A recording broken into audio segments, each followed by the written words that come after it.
I had been at the library for hours, lost in my notes, the quiet hum of fluorescent lights buzzing above me. The place was nearly empty, just a few scattered students, heads buried in their books. I liked studying here late at night. It was peaceful, or at least it used to be. At some point, I looked up from my textbook, stretching my arms, when I noticed him. A man, sitting a few tables away, staring. I quickly looked back down, pretending I hadn't seen him. Maybe he was just lost in thought. Maybe I was imagining things. But the next time I glanced up, he was still watching me. A cold unease settled in my stomach. I told myself he was probably just zoning out, staring at nothing in particular. I kept my head down and forced myself to focus. Minutes passed, then an hour. I decided it was time to pack up. As I gathered my things, I felt a prickle at the back of my neck. I didn't have to look to know he was still watching. I moved quickly, stuffing my books into my bag and heading for the exit. As I pushed through the heavy library doors, the cool night air hit my face. I took a deep breath, shaking off the lingering unease. It was late, but my dorm wasn't far. Then I heard footsteps behind me. At first, I told myself it was just another student heading home. But when I glanced over my shoulder, my stomach dropped. It was him. He wasn't in a rush. He walked at a steady pace, keeping just enough distance to make it seem coincidental. But it wasn't. I gripped my bag tighter and quickened my steps. I turned a corner. So did he. My heart pounded. I ran through my options. My dorm was still a few minutes away, and the campus was nearly empty this late at night. Then, up ahead, I saw the glow of a vending machine near one of the buildings. A guy stood there, digging through his pocket for change. Relief flooded through me. I changed direction, heading straight for him. "Hey," I called, forcing a casual smile. "Can you help me pick something? I can't decide." The guy looked up, surprised but friendly. Sure?" I glanced back. The man who had been following me had stopped in his tracks. He stood there for a moment, as if deciding what to do. Then, without a word, he turned and walked away, disappearing into the shadows. I let out a breath I didn't realize I had been holding. The guy by the vending machine gave me a confused look. "You okay?" I nodded, still shaken. "Yeah, just had a long night." I bought a soda I didn't even want and waited a few minutes before heading back to my dorm this time, making sure I wasn't alone. That night, I kept my door locked and triple-checked the window. I tried to convince myself it was nothing. Just some random guy. Maybe a little strange, but harmless. But I knew better. Because the next time I went to the library, I saw him again. And he was already looking at me.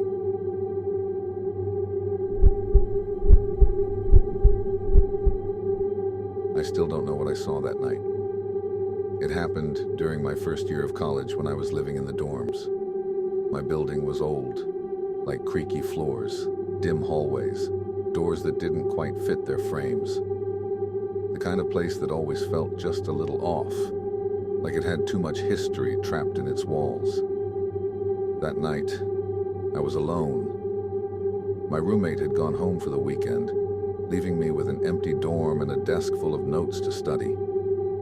The room was dim except for the glow of my desk lamp, casting long shadows that flickered whenever I shifted.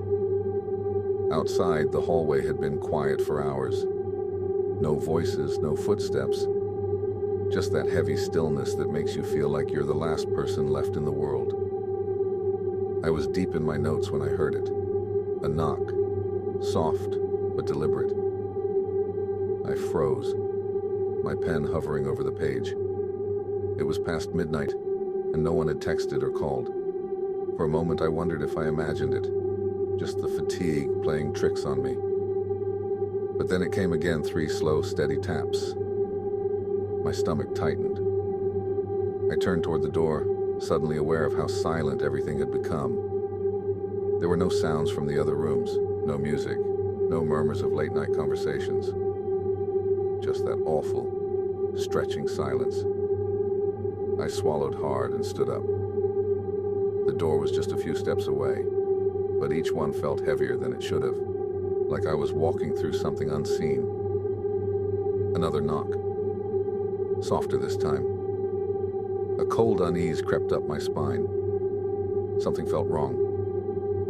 I reached the door and hesitated, my fingers hovering over the peephole. Every instinct told me not to look, but my curiosity got the better of me. I took a slow breath and leaned in. And then I saw a face. Not standing at a normal distance, but pressed against the peephole, skin flattened against the glass. One wide, unblinking eye staring straight into mine. My breath caught, and I staggered back, my pulse hammering in my ears. My mind scrambled for an explanation, a drunk student playing a prank, someone lost and confused. But deep down, I knew something was off. The way they stood so still, the way their eye never moved, never shifted, just watched. Then the doorknob rattled. Not forceful, not like someone trying to break in. Just a light, testing shake. Checking. My heart pounded as I pressed myself against the far wall, barely breathing. The rattling stopped. Silence stretched on for what felt like an eternity. Then came the sound of footsteps, slow, deliberate steps moving away from my door. I waited, forcing myself to count the seconds. 10, 20, a full minute. Finally, I gathered the courage to move forward and look through the peephole again. The hallway was empty. I didn't sleep that night. The next morning, I told a few people, but no one had heard anything. No one admitted to a prank. Campus security checked the cameras, but there was nothing, no one at my door, no movement in the hallways at that hour. And here's what still haunts me. Later that day, I went outside to check the peephole from the hallway. When I looked at it from the outside, I realized something. The peephole was too high. Whoever had been standing there had to be at least 7 feet tall.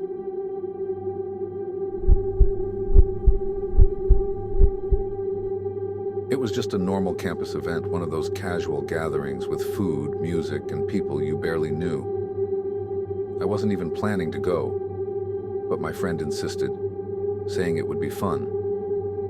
I guess I was in the mood to be convinced, because I found myself standing in the middle of a crowded courtyard, holding a plastic cup of soda while trying to look like I wasn't awkwardly out of place.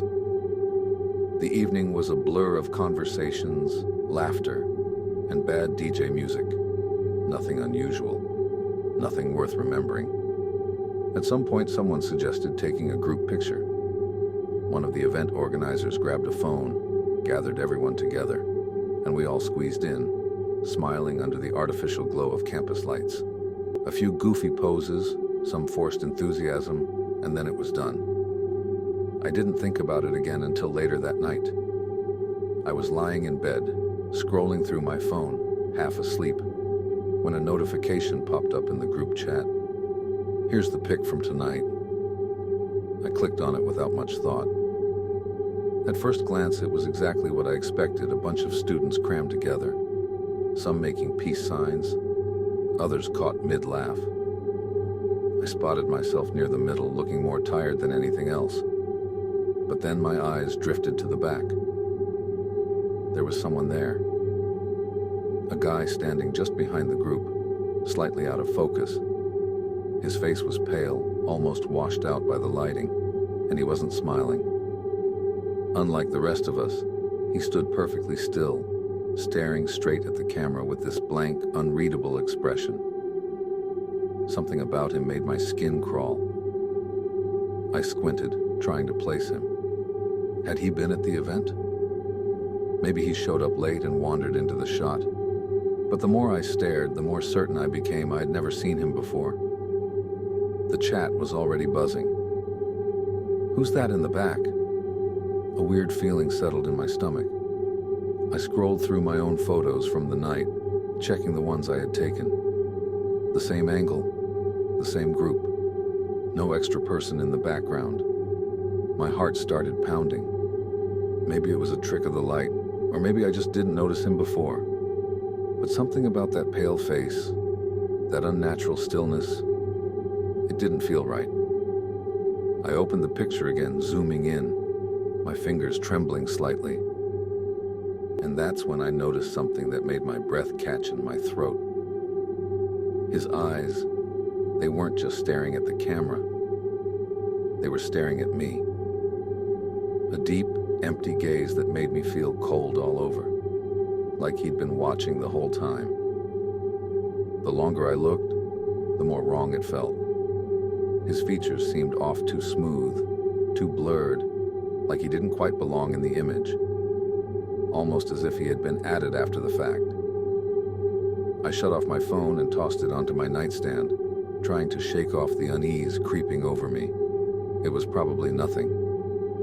Just a weird trick of photography, or maybe some guy I hadn't noticed. But when I finally drifted off to sleep, I dreamed of that pale face. And in my dream, he wasn't just standing in the background, he was closer.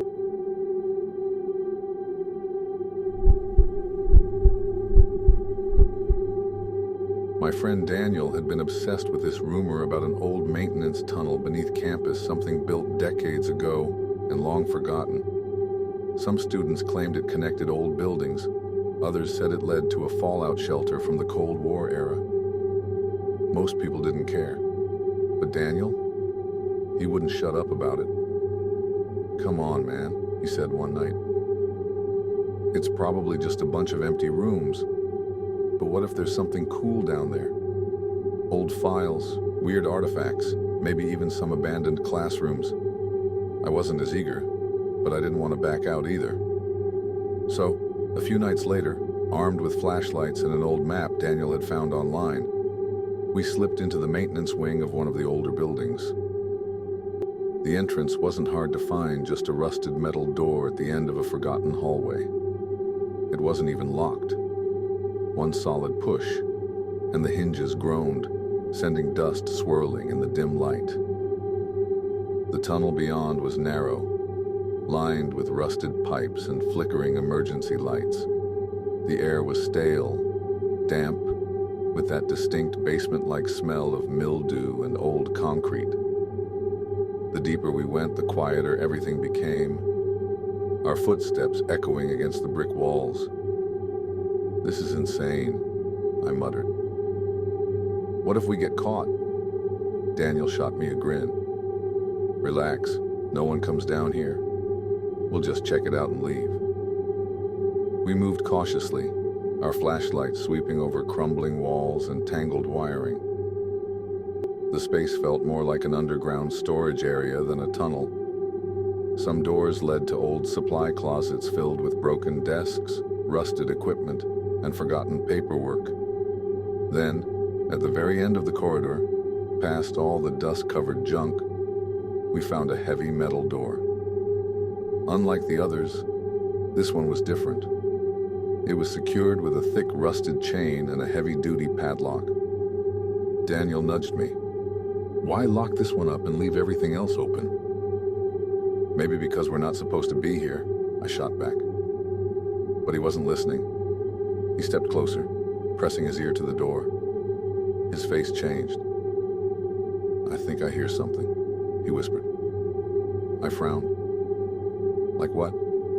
And then I heard it too. A faint rhythmic scratching sound. Slow, deliberate, coming from the other side. We both froze. It wasn't the random creaks of an old building settling. It wasn't rats scurrying in the walls. This was different. It was steady, purposeful, like something knew we were there. Daniel's face paled and he took a step back. "Okay, that's weird." My mouth went dry.